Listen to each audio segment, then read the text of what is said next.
1923 সালে মাওলানা সিন্ধি রাশিয়া থেকে তুরস্কের আঙ্কারায় যান। সেখানে 4 মাস থাকেন। তুরস্কে অবস্থানকালীন ইসমত পাশা, রউফ বেগ প্রমুখ বিপ্লবীদের সাথে তার সাক্ষাৎ হয়।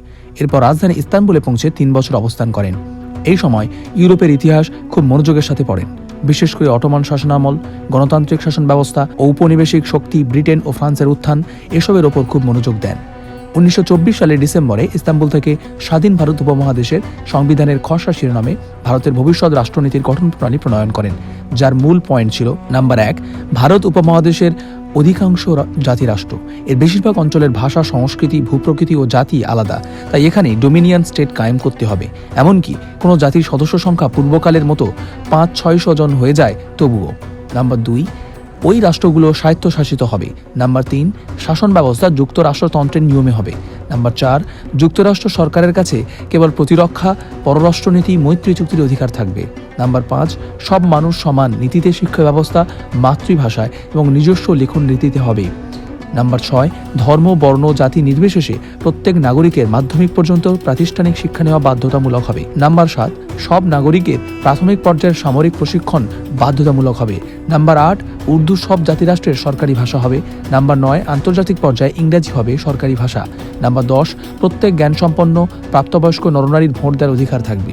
নাম্বার 11, কৃষক, কায়িক শ্রমিক, মেধা শ্রমিক, ব্যবসায়ী এবং কলকারখানার মালিকদের নিজ নিজ বিষয়ে লাভ ক্ষতির সঠিক পরিমাণ পার্লামেন্ট সদস্যদের প্রত্যেক বৈঠকে উপস্থাপন করতে হবে, যেন পরিদর্শক সে বিষয়ের কাজ করতে পারেন এবং ক্রমশ দেশকে উন্নতির দিকে নিয়ে যেতে পারেন। 1926 সালের জুন মাসে মাওলানা সিন্ধি ইতালি ও সুইজারল্যান্ড হয়ে শেষমেশ সুলতান ইবনে সৌদের আমলে হিজাজে গিয়ে পৌঁছেন। আগস্ট মাসে তিনি মক্কায় অবস্থান গ্রহণ করেন এবং আবার শিক্ষা কার্যক্রম শুরু করেন। 1930 সালে শাহ ওলিউল্লাহ দেহলভির চিন্তাদর্শন বাস্তবায়নে যারা চেষ্টাশ্রম ও সংগ্রাম করেছেন তাদের উপর আরবি ভাষায় আত-তাহমিদ লি আইম্মাতি তাজদিদ নামে একটি কিতাব লেখেন। তারপর শাহ ওলিউল্লাহ রুকাত বা পত্রাদির একটি ভূমিকা লেখেন। 1937 সালে মক্কায় নির্বাসিত তুর্কি আলেম মুসা জারুল্লাহ ওবায়দুল্লাহ সিন্ধির তাফসির, ইন্ডিয়ান ন্যাশনাল কংগ্রেস, জমিয়াত উলামায়ে হিন্দ এবং মাওলানা আবুল কালাম আজাদ, মাওলানা হুসাইন আহমদ মাদানী, মাওলানা গোলাম রসুল মেহের প্রমুখের মতো বিশেষ ব্যক্তিবর্গ 1936 সালে ইংরেজ সরকারের কাছে আবেদন করে মাওলানা সিন্ধিকে দেশে ফিরিয়ে আনতে। তো তারা 1938 সালের 1 নভেম্বর অনুমতি প্রদান করে।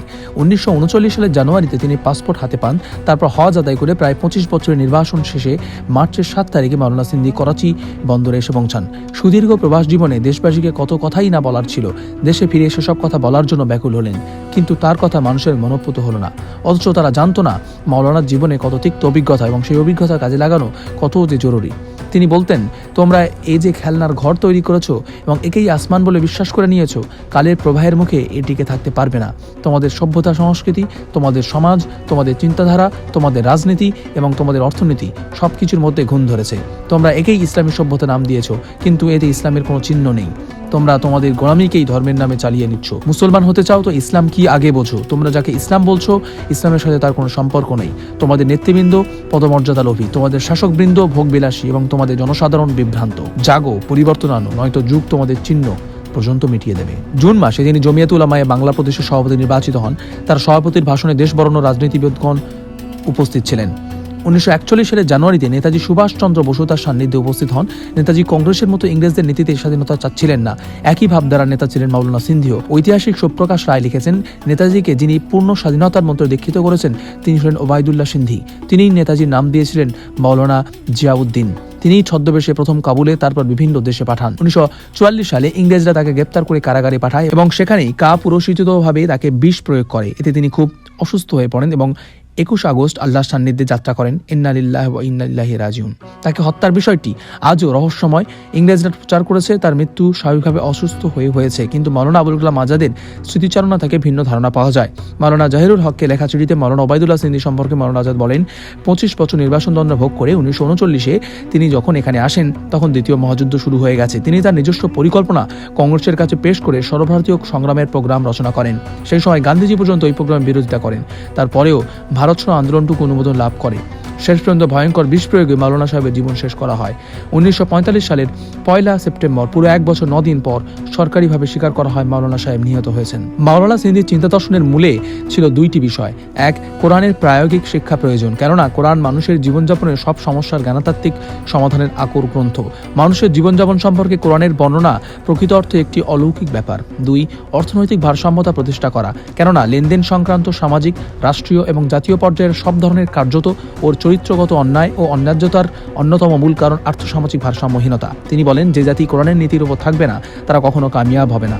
আল্লাহ রসুলের সঙ্গী সাথীরা বিশ্বব্যাপী কোরআন অনুযায়ী নীতি নৈতিকতা প্রচারের পরিকল্পনা করেন এবং 50 বছর মানে মাত্র অর্ধশতকে তারা কামিয়াবি হাসিল করেন। এখনও যদি কোনো মুসলমান নীতি নৈতিকতার প্রচারে নামে তাহলে সে কখনোই কামিয়াব হবে না যদি কোরআন অনুযায়ী সে পরিকল্পনা না হয়। আমার এই বক্তব্য গভীর অধ্যয়নের ফল এবং বর্তমান বিশ্ব মুসলমানদের সংগ্রাম সাধনা পর্যালোচনা করার পর এই বক্তব্যের উপর আমার ঈমান আরও মজবুত হয়েছে। সাধারণত মানুষ জানে রুশ বিপ্লব কেবল একটি অর্থনৈতিক বিপ্লব, ধর্ম ও পর্যটকদের সাথে এর কোনো লেনাদেনা নেই। আমি রুশদের কাছে গিয়েছি এবং তাদের চিন্তা দর্শন পর্যবেক্ষণ করেছি। খুব ধীরে ধীরে সাজিয়ে গুছিয়ে সূক্ষ্ম কৌশলে এবং ওলিউল্লাহ দেহলভির পরিকল্পনা, যা তিনি হুজ্জাতুল্লাহিল বালিগা গ্রন্থে লিখেন, আমি রুশদের সামনে তা উপস্থাপন করি। রুশরা তখন এই পরিকল্পনা খুবই উন্নত ও প্রগতিবাদী হিসেবে ধরে নেয়। আমাকে জিজ্ঞেস করে কোনো দল কি আছে যারা এই পরিকল্পনার উপর কার্যক্রম চালিয়ে যাচ্ছে। আমি না বাচক উত্তর বললে তারা খুব আফসোস করেন এবং বলেন, যদি কোনো দল এই পরিকল্পনা কার্যকর করতো তাহলে আমরাও তাদের সাথে যোগ দিতাম, তাদের ধর্ম গ্রহণ করে নিতাম এবং এই পরিকল্পনা কৃষকদের মাঝে আমাদের পরিকল্পনা বাস্তবায়নে যেসব সমস্যার সম্মুখীন হয়েছে সেই সব সমস্যা বলে সমাধান করত। কথা কোনো রকমের কাটছাট ও বিকৃতি না করে সরাসরি ওইসব রুশদের কথার সারসংক্ষেপ। এরপর আমার একিন হয়ে গেছে এইসব লোকেরা কোরআনের পরিকল্পনা অবশ্যই কোনো একদিন গ্রহণ করতে বাধ্য হবে, 100 বছর পর হলেও। আজকের পৃথিবীতে এমন কোনো আন্দোলন পাই না যে কোরআনের শিক্ষার বিপরীত। বিপ্লবী রুশরা কোরআনের বিপরীত মতের প্রবক্তা হলেও খুব সম্ভব তারাও কোরআন ও কোরআনের পরিকল্পনা থেকে ফিরে আসবে। আর বাদবাকি আন্দোলনগুলোর কথা বাদই দিলাম। আর এইসব বিষয় আমার ইমানে আরও শক্তি ও নূর তৈরি করেছে যে হিদায়াত ও সত্য পথে বিজয়ের সুসংবাদ।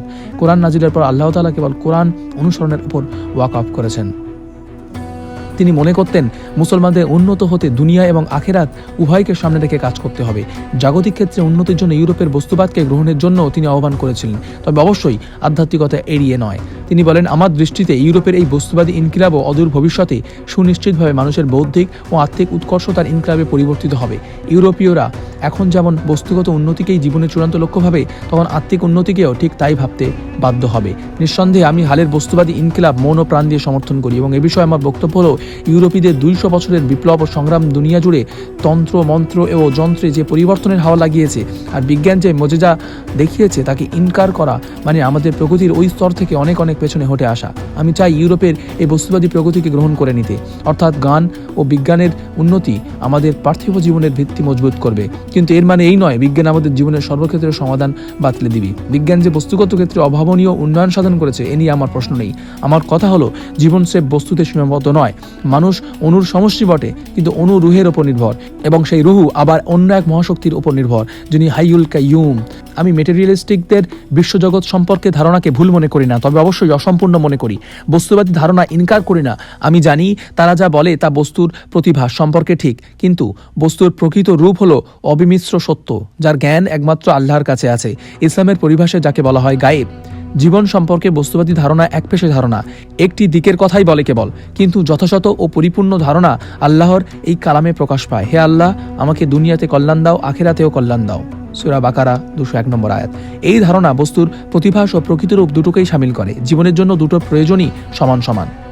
পরিশেষে একটা কথাই বলার আছে, আমাদের অগ্রযাত্রায় মহান বিপ্লবী চিন্তাদর্শন যোগ করা একান্ত জরুরি। সেই সাথে পুনরুজ্জীবিত করতে হবে রাষ্ট্রীয় স্বার্থে তৈরি ইসলামে মজলুম এক বিপ্লবের ইতিহাস, নয়তো আমরা ইতিহাস থেকে শিক্ষা নিয়ে আমাদের প্রগতিশীল ভবিষ্যৎ গড়তে পারবো না।